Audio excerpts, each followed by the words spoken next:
Hey friends, thanks for tuning in. We very much appreciate it. And you are in for a treat today. We have the silver guru, David Morgan, back. You know him from themorganreport.com.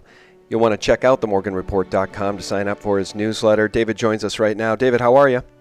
I'm doing well, Sean. Thank you. Hey, thanks for coming back on. You know, my last interview was with Andy Hoffman, and Andy was pretty riled up, and he practically called a bottom in the precious metals, saying there is no downside to owning precious metals at this point. And I think philosophically he's right about that, certainly as it pertains to undervalued assets versus overvalued assets. Your thoughts on that, David? Where do you think we stand here in terms of silver and gold? And then we're going to move on to some other topics.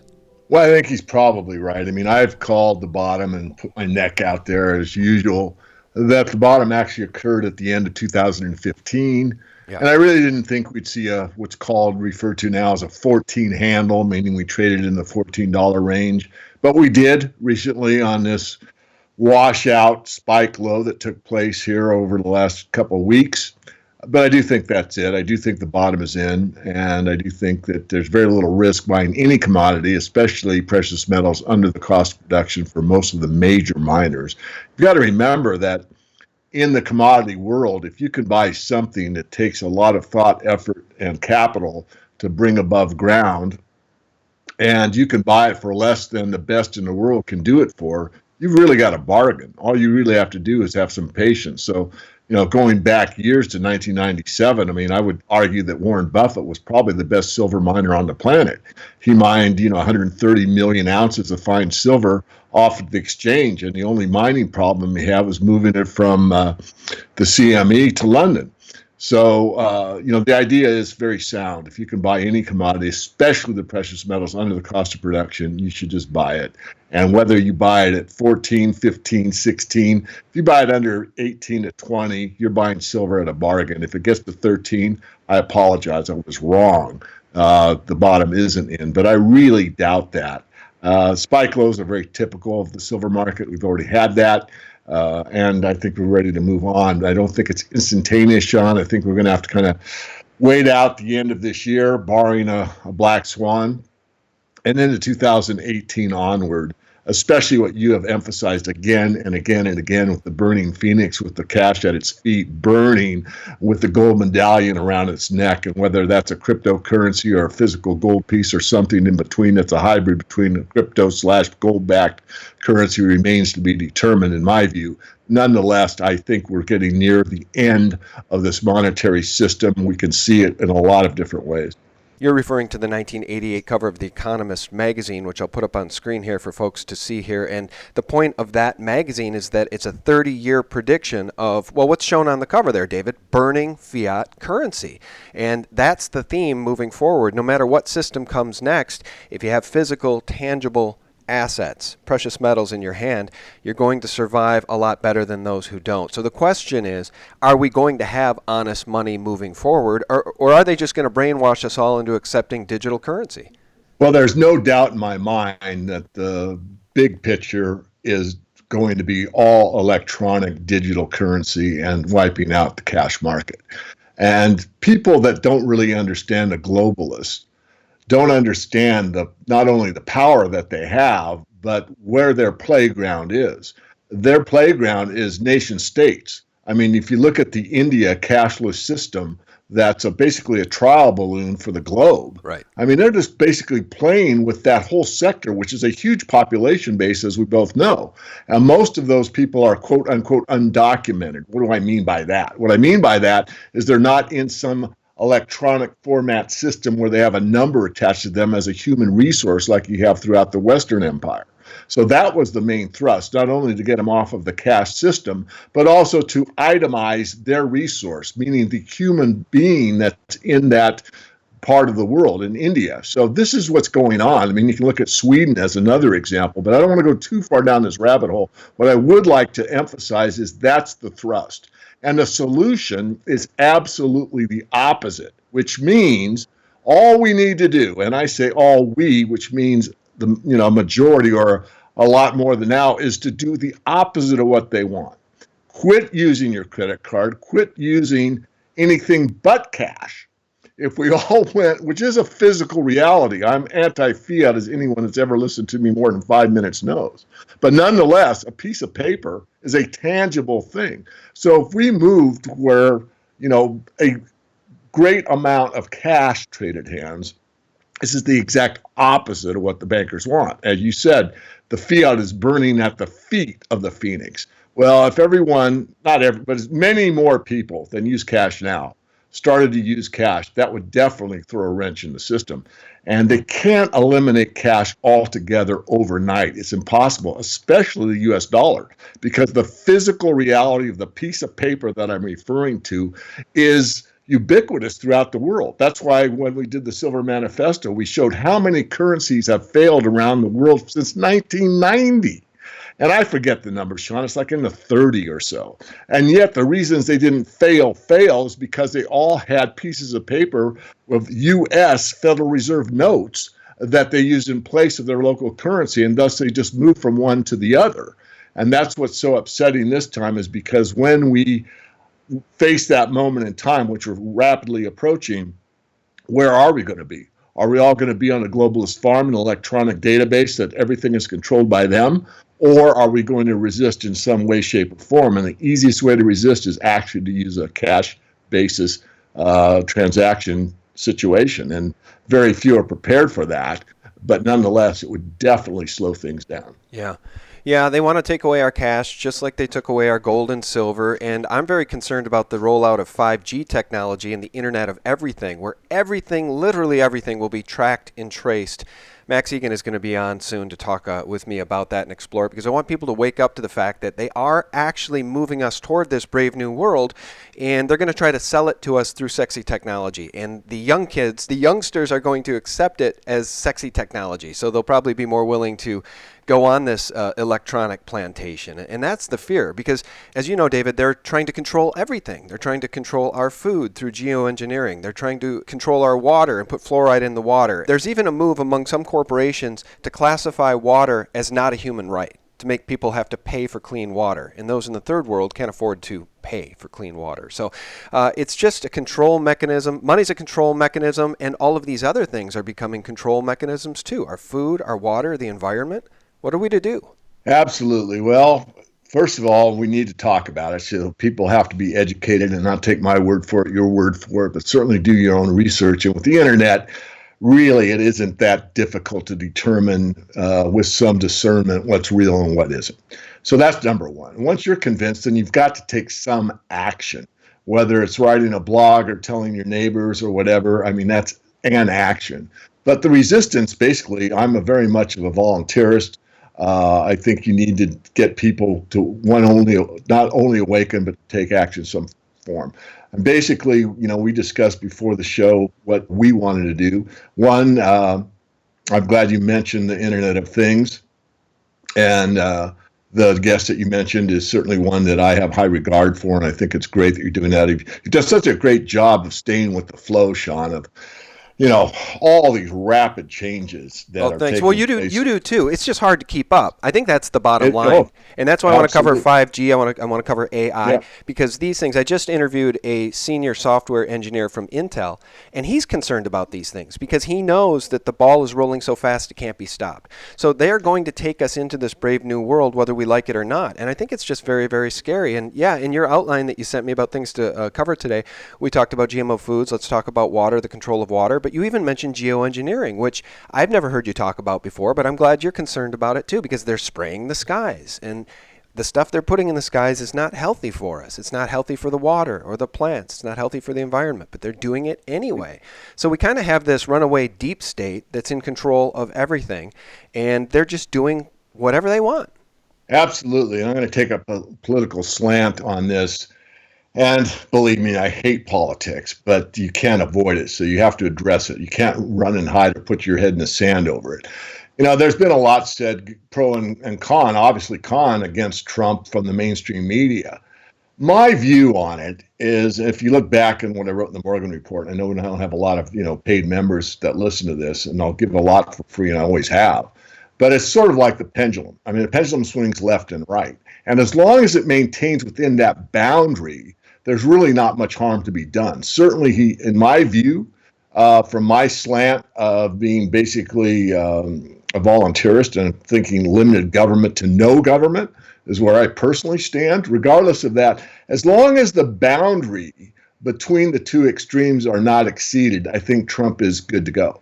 What I'm trying to suggest for your consideration, the consideration of the listeners, is that he is probably being controlled, whether he knows it or not, by various means. I mean, if you look at some of the bankers who surround himself, I mean, there's a lot of questions surrounding that administration. Certainly, if you look at where his actions have taken, which are far more powerful than any rhetoric, is much more towards constitutional values and the founding principles. Nonetheless, when you get down to some of the deeper state situations, course, like number one, and I come from that background briefly, as you know, that hasn't really changed. It might like, oh, we're going to hit them and not these people, but I mean, it's ridiculous when you look at it. I think it's something like, I forget the number, something like less than 10 nation states on the planet that don't have a military presence by the United States. I mean, who nominated us to come in and put a military base or several in every nation state on the planet? I mean, a lot of these people never voted for that. They never wanted that. And yet here it is. I mean, just think if someone came in, you know, into our ground in the continental U.S. or Alaska or Hawaii, for that matter, and started putting in a military base. I mean, come on. This is critical because government is force. And this is the force. I mean, government really, if you look at the U.S. government, it's become the enforcement arm for the United Nations. And what's the United Nations? It's world governance, which is their polite word for short speak for world government. Well, you're absolutely right, David. And you just mentioned force. Government is force. And our tax system is probably the single best example of that. And you'll love this article here from Zero Hedge. The feds just expanded civil asset forfeiture laws nationwide. More force. If the government wants something that you have, they'll just take it. And to hell with the Constitution. I guess the Constitution, you know, I just interviewed Catherine Austin Fitts recently, and she said we need to enforce the Constitution. That's how we fix all our problems, David. I just don't know who's going to enforce the damn Constitution at this point when the deep state is running the show. Oh, it's very difficult. I mean, I agree with Catherine. I haven't had the privilege of speaking with her one-on-one for quite some time. You know, the principles are there for everyone. I mean, there's so many fallacies that are in the basically socialist system that's been creeping into the U.S. System for so long that most people are unaware of what the founding principles really are. And the founders were so explicit that they gave us a Bill of Rights to outline 10 principles that were so significant that they made special 1, 2, 3 through 10 mandates so that the people would know what these principles are and hopefully never forget them. But nonetheless, it's basically forgotten. It's certainly whitewashed in the school system in the present day. And you really have to take a risk. I mean, you have to be willing to give up your lives, fortunes, and sacred honor like the founding fathers did, because without that kind of commitment. So when it comes down to forfeiture, well, if you're just a piece of cattle on their plantation anyway, and regardless of your color, national origin, sexual orientation, I don't care. Like, we got to be real here. We've got to quit looking for the differences and start looking for the similarities. And the problem is that whether you're cattle tagged with something in your ear or not, they own you. So if you have very little to lose, as Gerald Celente says, when you have nothing to lose, you lose it. If people really realize their predicament, that it wasn't just their neighbor that might have an asset forfeiture, but it was them the next day or the next week, or they were vulnerable as anybody, then they might be able to understand that they don't have much to lose by resistance, passive resistance, hopefully. But this is where we are. But I think it's going to be too little, too late. Which means that once it gets to their door, that so many of their fellow citizenry have been rounded up or are basically made moot by whatever means, that they don't have anyone to stand next to help resist. So it's very, very much. And I'm going to go even deeper, Sean, and I know you'll allow me because you are free market oriented and you do allow people to express their views. But really, if you get even further down the rabbit hole, and I've been down pretty darn far, and certainly lots to learn. A lot of these things that we've talked about, I know the cursory level of these things. There's other experts, and I don't have the time to look at everything in depth as I'd like to. But when you look at what is the main thrust, there are people that will say it's this or that. I will say it's good versus evil. I'll go further to say that it's a platform for your soul. And I'll go further than that and say, where is the soul? Is the soul part of the human body or not? And I would argue that it probably is. And the reason I would make that argument is there's been experiments that you actually at death lose, and I forget the amount of weight, but it's very insignificant but measurable. And so if we're going into this technocratic system where everything is controlled and we're merging technology with the human body, and it goes in and basically has access to your soul voluntarily, then at what point have you given up everything for a perceived benefit? We've made everything too easy. There's no balance left in society at large in the Western cultures, and not much left throughout the globe. We are totally disoriented from what the natural laws are, and that's the basic of common law, which is the basis of how the Constitution was set up, which is a fancy way of saying that God's law. And if you don't believe in God, that's fine. You don't have to. You do have to adhere to natural law because these are immutable laws that cannot be broken by man no matter what. And yet no one wants to start on that foundation, which is the foundation that started everything in the right direction. And you know, one of the founding principles? Tell the truth, always and everywhere. You know, I've been in the honest money camp most of my life, and I thought maybe 20 or 30 years ago that money alone could solve the problem. How naive I was. Because through most of history, if you had enough money, you could be free. You could be free of a boss. You could be free and independent to live life pretty much how you saw fit. But those days are long gone. I mean, just to review some of the things that concern me are Fukushima. I mean, there's not hardly any news anywhere in the mainstream, and yet this could be an extinction event for the Pacific Ocean and perhaps even the globe at some point. Geoengineering, I mean, this is something I paid attention to over the years. Dane Wigington is somebody I listened to on the weekend, and I've filmed these things flying right over my house, spraying stuff out the back end. And if anybody, excuse my arrogance, knows something about contrails, it's me. I'm an aeronautical engineer, for crying out loud. I know how to design the flow rate through a jet engine. So those things are not exhaust coming out of the back end of an engine. GMO food we touched on, and water, the most critical resource. And very little is discussed about this. I mean, there's just a little cursory part in the Big Short about Dr. Burry and all the pain and agony he went through, even though he was right most of the time. And I can relate to that because I think I'm right about where the monetary system's going. But believe me, I get my fair share of criticism. Nonetheless, the point being that water is going to be very critical. And even on the energy sector, I mean, we're not fracking and using tar sands because this resource is so abundant. And in my studied view, I don't think you can replace it fast enough with methane hydrate, hydrogen, electrical driven cars, or whatever. What most people fail to do that are like, let's do wind and solar, is how much oil energy is required to make a solar panel and how much rare earth element is required to make a big turbine that you put up in the middle of, let's say, a very windy area. They don't factor in the energy required to get the energy output, EROI. So I digress down the hole quite a long distance, Sean. You can bring me back up wherever you'd like. No, I think you're right over the target, and you're fired up. I love it. Just a couple of things. Again, water earlier on, I mentioned, I think, a couple corporations trying to make water not a human right so they can sell it to people all over the planet. I think one of the leading corporations doing that is Nestle. And, if you look at the history of Nestle, like many of the big pharma companies, there is a very troubling past to many of these corporations. And, when you want to talk about the re-implementation of the Constitution and enforcing the Constitution, one of the things that stands in our way, and you just hit the nail on the head, is the battle between good and evil.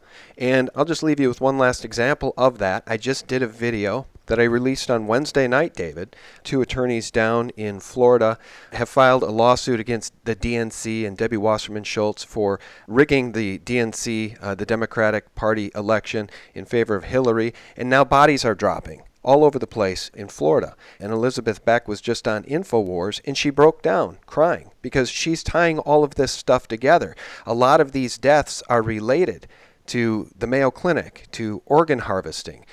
Some of the people sitting on the board at the Mayo Clinic include, according to her, Richard B. Cheney, Barbara Bush, a lot of these same power players that have been part of the deep state, in my opinion, for a very long time. So the point is, and I'll leave you with this, it truly is a battle of good versus evil. When bodies are dropping, and the Clinton body count continues to only go up, why is there no investigation into the activities of these people? They seem to just be able to run free. Well, it's very deep. I mean, it's a control mechanism, and nothing's more controlling than fearing for your life.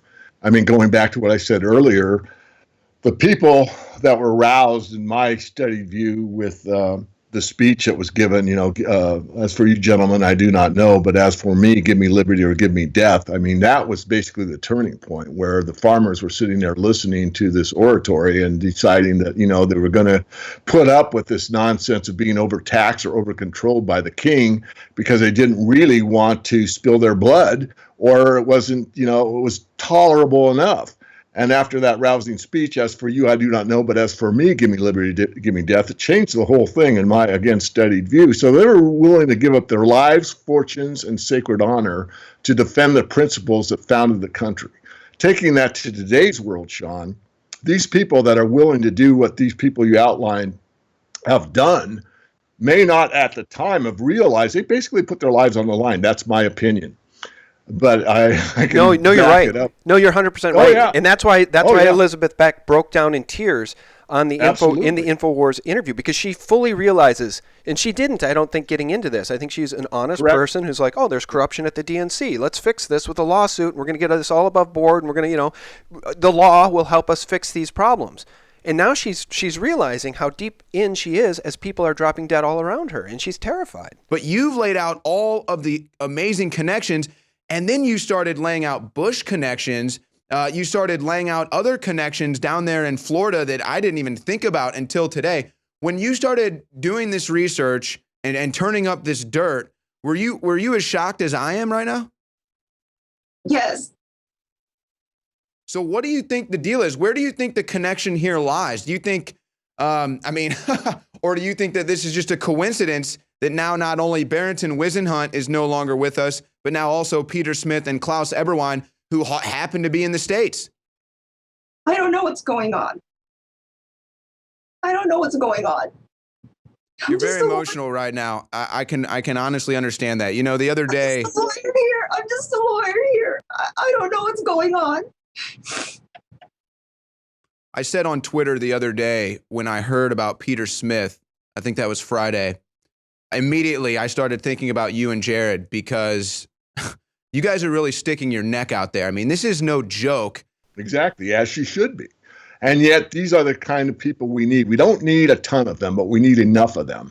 And the resistance has been started for a long time. But, the idea of informational resistance, which means listening to someone like me or whomever on the internet, might be somewhat of a wake-up call. But if all you're doing is getting information and not using it, to me, the biggest thing is, knowledge is power. No, knowledge is knowledge. Applied knowledge is power. And this is where you've got to go start using the ATM machine and refuse to pay with your credit card everywhere. Just use that doggone piece of plastic, put it in the machine, and get cash only. Resist it.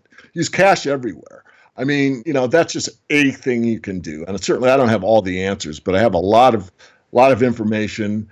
I don't know where to go with this, Sean. I think it's a point, and I don't want anyone to be a martyr. I don't want anyone to think, oh, I should sacrifice my life. But remember, we're all dead in the long run.